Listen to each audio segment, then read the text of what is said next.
Welcome to a new episode of History with Lewis. This week we'll be going back to 216 BC for the Battle of Cannae, fought between Hannibal of Carthage and two Roman consuls who had 8 legions under their command. This battle is one of Hannibal's most famous tactical victories. It saw the destruction of all 8 legions and was one of the biggest losses in Roman history. Now, to set the scene a little bit, this is the Second Punic War, the second of 3. The first was mostly fought over Sicily. The second war is mostly known for Hannibal's invasion of the Italian peninsula, which saw him run amok, never attacking Rome directly, but pretty much rampaging through the whole peninsula. Eventually had to leave due to lack of supplies and lack of support from Carthage itself.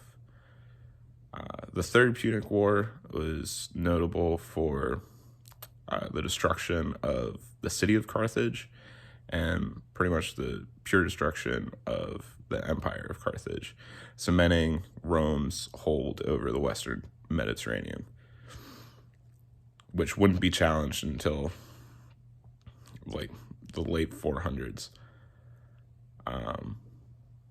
Now back to the Battle of Cannae. It was fought in southeast of the peninsula. Think about right above the boot of the Italian peninsula.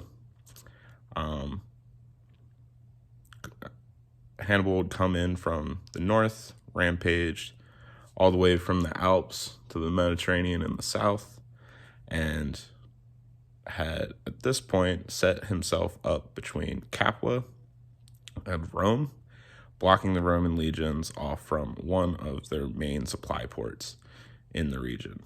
So this forced the Roman Senate to act, and they sent out a force of 8 legions led by 2 consuls under the names of Lucius Aemilius Paulus and Gaius Terentius Varro. Varro gets most of the blame for this defeat.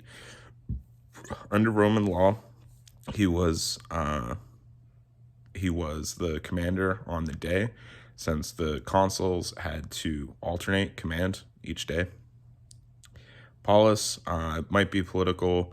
He had more standing. Varro came from more of a low background. So after this defeat, neither of them survived. It might be put on Varro's shoulders just because he didn't have support from a rich family. And Paulus's family would have paid to put the blame squarely on Varro's shoulders. But throughout the history, Varro's been maligned as just rash and looking for a fight, and rushed into this headlong to the defeat of his legions and his own death. So, Hannibal Brachus, one of the greatest tacticians of the ancient world, he's drawn out a large force of Romans and has forced them to attack him. No matter what era of history, it is always better to be the defender. You have more advantages, and usually you can set the ground. And that was definitely the case at Cannae. So, on the day... Okay, so these are some of my toy soldiers I have. Here, we're going to say that the guys in the shield are Romans, and then the spread out line is going to be Carthage. So on the day, the Romans set up in depth, which I don't have depth here, but just imagine there's just like rows behind these guys, and then Hannibal set up in a pretty thin line, putting his heavy infantry on the ends, while putting his lighter and less veteran infantry in the center. Now, the Romans, they always set up with their wings, having their less experienced infantry, putting their heavy in their center. So Hannibal wanted this to be the best infantry of the Romans going against his worst infantry. So what eventually happened is, as you'd expect, Hannibal's less experienced infantry gets pushed back, and the Romans think it's an early rout. So these guys in the center keep pushing in while Hannibal's sides hold, because that's where his strong heavy infantry is. So they're holding, they get pushed back, and it starts to create a U where the Romans are starting to get flanked on both sides. And once it gets to the point where the Romans are purely in the pocket, surrounded on three fronts by Hannibal's forces, Hannibal sends out his cavalry around the flanks and closes the circle surrounding the Roman legions and sealing their fate. The Romans attacked at full force. They did not leave reserves behind, so they were trapped. And in one day, through 8 hours of fighting, pretty much all 80,000 of them were killed. At the center, because they just kept constricting.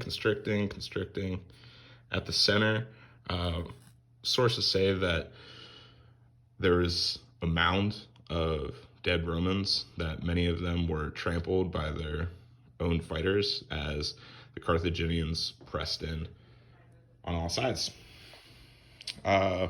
Pretty brutal. Devastating defeat for the Romans.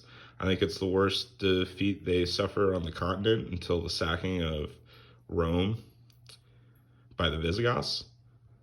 And the Second Punic War ultimately is known for Hannibal. Hannibal bringing the elephants over the Alps and just wreaking havoc through all